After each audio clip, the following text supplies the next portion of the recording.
بسم اللہ الرحمن الرحیم لی خمسۃ نطفی بہا حر الوباء الحاطمہ المصطفیٰ والمرتضیٰ وابناہما وسیدہ۔ آج ہم نے جس موضوع پر گفتگو کرنی ہے وہ نبی کریم صلی اللہ تعالیٰ علیہ وآلہ وسلم کی امت میں ایک اجماعی مسئلہ ہے، اور اس مسئلے پر ہم شروع سے ہی آپ احباب کو توجہ دلاتے چلے آئے ہیں، اور آپ احباب کو یہ بتاتے چلے آئے کہ اس مسئلے میں امت کا کبھی بھی کوئی بھی اختلاف نہیں رہا، سوائے یہ کہ چند شر پسند عناصر نے اپنے دل کی بات یا اپنے مافِ ضمیر، ان کا مافِ ضمیر ہے، اس کو پورا کرنے کے لیے وہ کہیں نہ کہیں ہیلے بہانوں سے اور کہیں نہ کہیں کسی نہ کسی طریقے سے اس مسئلے کو نقصان پہنچانے کی کوشش کرتے ہیں۔ میری مراد مسئلہ تفضیل شیخین ہے، یعنی نبی کریم صلی اللہ تعالیٰ علیہ وآلہ وسلم کی امت میں اور دیگر امتوں میں بھی، یعنی تمام انبیاء کرام علیہم السلام کے بعد، انبیاء و مرسلین کے بعد نبی پاک صلی اللہ تعالیٰ علیہ وآلہ وسلم کی امت میں سب سے بڑا درجہ اور سب سے افضل جو صحابی ہیں وہ حضرت سیدنا ابو بکر صدیق رضی اللہ تعالیٰ عنہ وارضہ عنہ ہے، اور پھر اس کے بعد حضرت سیدنا عمر فاروق رضی اللہ تعالیٰ عنہ وارضہ عنہ ہے۔ اس مسئلے پر الحمدللہ اہل السنہ کا اجماع ہے،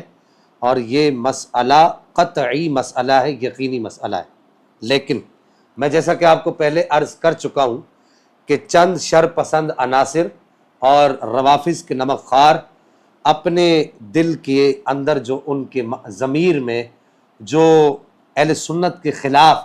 جو ایک طوفان برپا ہے اس کو ظاہر کرنے کے لیے اس مسئلے کو نقصان پہنچانے کی کوشش کرتے ہیں۔ گزشتہ ماضی میں، گزشتہ ایام میں جو یہ 8-10 سال جو گزر چکے ہیں، ہر کوئی اپنے اپنے طور پر اس پر تباہ آزمائی کرتا رہا ہے، اور جو لوگ اس پر تباہ آزمائی کرتے رہے آپ احباب ان کو جانتے ہیں۔ سر فہرست جن لوگوں کے نام ہیں مجھے ان کے نام لینے کی ضرورت بھی نہیں ہے، لیکن گزشتہ کچھ ایام سے یہ مفتی لیاقت نامی صاحب، ایک مفتی صاحب ہیں، مولوی لیاقت صاحب جن کو کہا جاتا ہے، یا یوں کہہ سکتے ہیں مولوی لیاقت صاحب،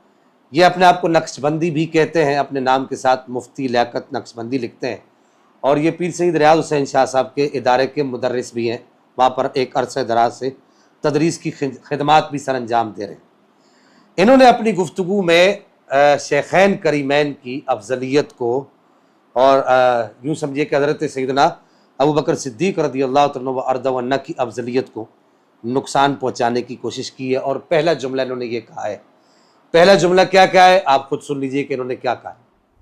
میں ذاتی اپنا اگر آپ کو اوپینین دوں، نقطۂ نظر تو میرے نزدیک یہ تفضیل کا مسئلہ یہ کوئی مبادیات اسلام کا مسئلہ ہے ہی نہیں، فنڈامنٹلز میں سے یہ ہے ہی نہیں،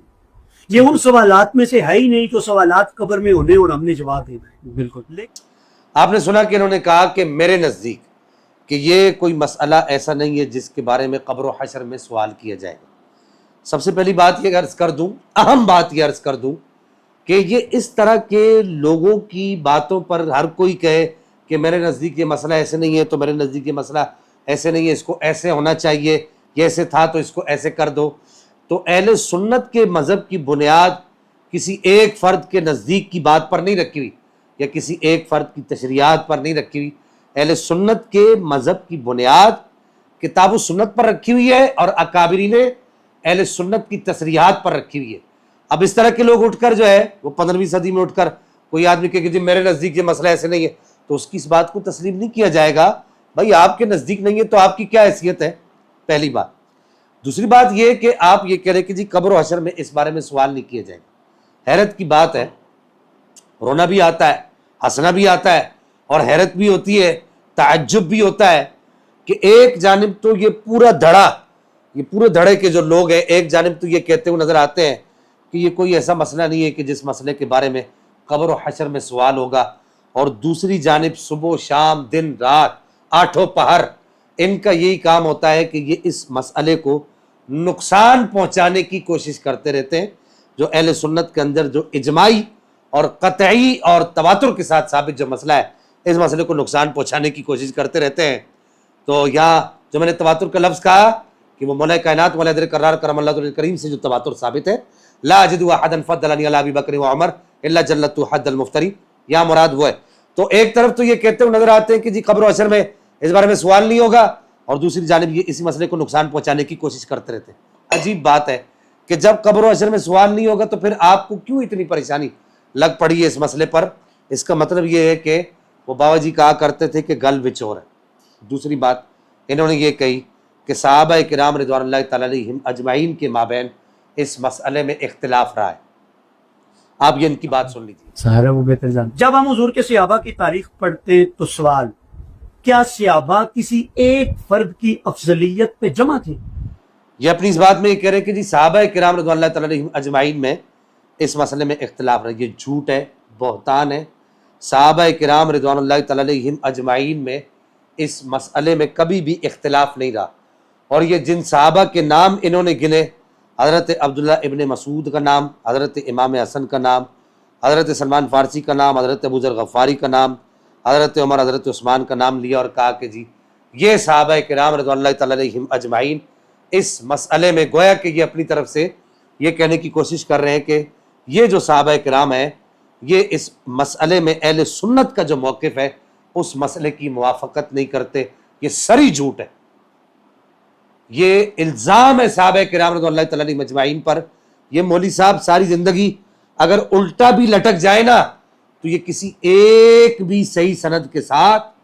شیخین کریمین کی زندگی کے اندر اس بات کو یہ ثابت نہیں کر سکتے جو یہ بات ثابت کرنے کی کوشش کر رہے ہیں. باقی رہی بات کہ یہ امام حسن رضی اللہ تعالیٰ عنہ عنہ کی ذات گرامی پر یہ اپنی طرف سے جو ہے وہ یہ ثابت کرنے کی کوشش کر رہے ہیں کہ امام حسن رضی اللہ تعالیٰ عنہ کا یہ عقیدہ تھا، تو امام حسن رضی اللہ تعالیٰ عنہ کا یہ عقیدہ نہیں تھا. میں یہاں صرف پر یہ اپنی اس گفتگو میں یہ دعویٰ کر رہا ہوں، پھر اس پر میں یہ دلائل دوں گا آگے اگر انہوں نے اس مسئلے میں مزید چھیڑا چھاڑی کی یا اپنی طرف سے کوئی یوں سمجھیے کہ بڑبولا بننے کی کوشش کی تو پھر میں اس پر انشاءاللہ دلائل بھی دوں گا کہ یہ صرف ان کا اپنی ان کی اختراع ہے، اس کا حقیقت کے ساتھ کوئی بھی تعلق نہیں. میں پھر یہاں پر کہہ دوں کہ یہ حضرت عبداللہ بن مسعود کی جانب یہ جو جھوٹ باندھ رہے ہیں یہ صحیح سند روایت کے ساتھ بالکل ثابت نہیں ہے. اور دیگر صحابہ کی طرف بھی جو یہ اپنی بات کرنے کی کوشش کر رہے ہیں کہ جی دیگر صحابہ کرام رضی اللہ تعالیٰ علیہم اجمعین کی جانب بھی کہہ رہے ہیں کہ جی انہوں نے بھی جو ہے ان کا بھی اس مسئلے میں نقطہ نظر ایک نہیں تھا، تو یہ بھی اس کا بھی حقیقت کے ساتھ کوئی تعلق نہیں. اب رہی یہ بات کہ جو یہ کہہ رہے ہیں کہ جی میرے نزدیک بھائی آپ کون ہو؟ آپ کی کیا حیثیت اہل سنت میں؟ اہل سنت کوئی ریت کی دیوار تو نہیں کہ آپ جیسا آدمی یا کوئی بھی اس دور کا کوئی بھی آدمی اٹھ کے میری تحقیق ہے میں نے تحقیق کر دی. بھائی آپ جیسے لوگوں کی تحقیق نہیں چلے گی. اپنے آپ کو آپ نقشبندی کہتے ہیں نا، تو یہ امام ربانی مجدد الفسانی شیخ احمد سرندی، اور مزے کی بات یہ کہ یہ اپنے آپ کو مجددی نقشبندی کہتے ہیں. امام ربانی مجدد الفسانی شیخ احمد سرندی کا فیصلہ سن لیجئے. یہ مکتوبات شریف ہے اور اس کا مکتوب نمبر 157 ہے، 157 ہے، اور جلد اول ہے اور اس کا صفحہ نمبر 340 ہے. یہاں پر امام ربانی واضح طور پر یہ بات کہتے ہیں کہ سعادت مند جو کچھ ہم پر اور آپ پر لازم ہے وہ یہ ہے کہ اول اپنے عقائد کو کتاب و سنت کے موافق درست کرے، جس طرح کے علماء حق نے کہ خدا ان کی کوششوں کو مشکور فرمائے، ان عقائد کو کتاب و سنت سے سمجھائے. یعنی جس طرح علماء اہل سنت نے عقائد کو کتاب و سنت سے سمجھائے اس طریقے سے اپنے عقائد کو درست کرنا ہے. اب یہ کوئی چیچو کی ملیاں کا مربع نہیں ہے کہ کوئی بھی اٹھے گا میرے نزدیک اس کا مطلب یہ ہے، ایسا نہیں ہوگا. نہیں، امام ربانی کہتے ہیں کہ اس کے مطابق سمجھنا ہے جس کے مطابق علماء اہل سنت والجماعت سمجھتے ہیں، اور وہاں سے علماء اہل سنت نے اخذ کیا ہے کتاب و سنت کو، ان کے مطابق اپنے عقائد کو درست کرنا ہے. کیونکہ ہمارا اور آپ کا سمجھنا، آگے امام ربانی کہتے ہیں ہمارا اور آپ کا سمجھنا اگر ان بزرگواروں کے فہم کے موافق نہیں ہے تو وہ اعتبار سے ساقط ہے. یعنی جیسے یہ کہہ رہے ہیں کہ جی میرے نزدیک یہ مسئلہ ہے، وہ کہہ رہے ہیں ہمارا آپ کا سمجھنا ان بزرگواروں کے فہم کے موافق نہیں ہے تو وہ اعتبار سے ساقط ہے، یعنی وہ ردی ہے، اس کی کوئی اہمیت نہیں ہے. کیونکہ ہر بدعتی اور گمراہ اپنے باطل احکام کو کتاب و سنت ہی سے سمجھتا ہے اور وہی سے اخذ کرتا ہے، حالانکہ ان سے کسی چیز کا فائدہ حاصل نہیں ہوتا. یہ امام ربانی مجدد الفسانی شیخ احمد سرندی سرکار ارشاد فرما رہے. پھر اس کے بعد آپ یہ کہہ رہے کہ جی صحابہ کرام رضوان اللہ تعالی علیہم اجمعین کے مابین اس مسئلے میں جو ان کا نقطہ نظر ایک نہیں تھا. یہی مکتوبات امام ربانی یا تو اپنے آپ کو نقشبندی مجددی کہلانا چھوڑ دیں مولوی صاحب، خدا کے لیے امت پر رحم کریں. ایک طرف آپ جو ایک کیپشن لکھ کے لگا رہے ہیں کہ جی امت کو تقسیم نہ کرو، امت کو تقسیم تو آپ لوگ کر رہے ہیں کہ 14 صدیوں کا جو امت کا متفقہ عقیدہ ہے اس عقیدے کو نقصان پہنچانے کی کوشش کر رہے ہیں، صبح شام دن رات آٹھوں پار آپ یہی کوشش کر رہے ہیں، اور دوسری جانب آپ یہ کہہ رہے ہیں کہ جی وہ کیپشن لکھ رہے ہیں کہ امت کو نقصان نہ پہنچائے. تو نقشبندی مجددی اپنے نام کے ساتھ لکھوانا چھوڑ دیں. یہ امام ربانی مجدد الفسانی شیخ احمد سرندی ہے، اور یہ مکتوبات کی جلد 2 ہے، اور اس کا صفحہ نمبر 93 ہے اور مکتوب نمبر 36 ہے کہ آپ فرماتے ہیں کہ یہاں پر امام ربانی ارشاد فرماتے ہیں کہ شیخین کی فضیلت صحابہ اور تابعین کے اجماع سے ثابت ہو چکی ہے. یہ آپ کے سامنے تراشا چل رہا ہے، اپنی طبیعت کو صاف کر لیجئے گا کہ کہتے ہیں کہ شیخین کی فضیلت صحابہ اور تابعین کے اجماع سے ثابت ہو چکی ہے، چنانچہ اس کو اکابر ائمہ نے کے ان میں سے ایک امام شافعی رحمہ اللہ نے نقل کیا ہے. اس فضیلت کو، اس افضلیت کو، اس اجماع کو اکابر ائمہ نے نقل کیا، اور ان میں سے امام شافعی انہوں نے نقل کیا ہے. اور شیخ ابو الاشعری ارشاد فرماتے ہیں کہ حضرت ابو بکر اور حضرت عمر کی فضیلت باقی امت پر قطعی ہے. یہ کون کہہ رہا ہے؟ یہ امام ربانی مجدد الفسانی شیخ احمد سرندی سرکار ارشاد فرما رہے ہیں. پھر اس کے بعد یہی مکتوبات شریف ہیں، اس کا مکتوب نمبر 15 ہے اور جلد نمبر 2 ہے، اور صفحہ نمبر اس کا ہے جلد 2 میں اور صفحہ نمبر 57 ہے. امام ربانی مجدد الفسانی شیخ احمد سرندی ارشاد فرماتے ہیں کہ اس کو سمجھانا چاہیے، یعنی کسی کے بارے میں کہہ رہے ہیں کہ ایک خطیب کے بارے میں کہہ رہے ہیں کہ اس کو سمجھانا چاہیے کہ حضرات شیخین کی افضلیت صحابہ اور تابعین کے اجماع سے ثابت ہو چکی ہے، چنانچہ اس کو بزرگ اماموں کی ایک جماعت نے نقل کیا ہے. یہ الفاظ یاد رکھیے گا، بعد میں ہیر پھیر کرنے کی کوشش نہ کیجیے گا. جن میں سے ایک امام شافعی رضی اللہ تعالیٰ وردہ عنہ ہے. شیخ امام ابو الحسن اشعری نے کہا ہے کہ حضرت ابو بکر صدیق پھر حضرت عمر کی فضیلت باقی امت پر قطعی اور یقینی ہے. امام زابی فرماتے ہیں کہ حضرت علی سے اپنی خلافت اور مملکت کے زمانہ میں ان کے تابعداروں کے جمع غفیر کے تواتر سے ثابت ہے کہ حضرت ابو بکر اور حضرت عمر تمام امت سے افضل ہیں.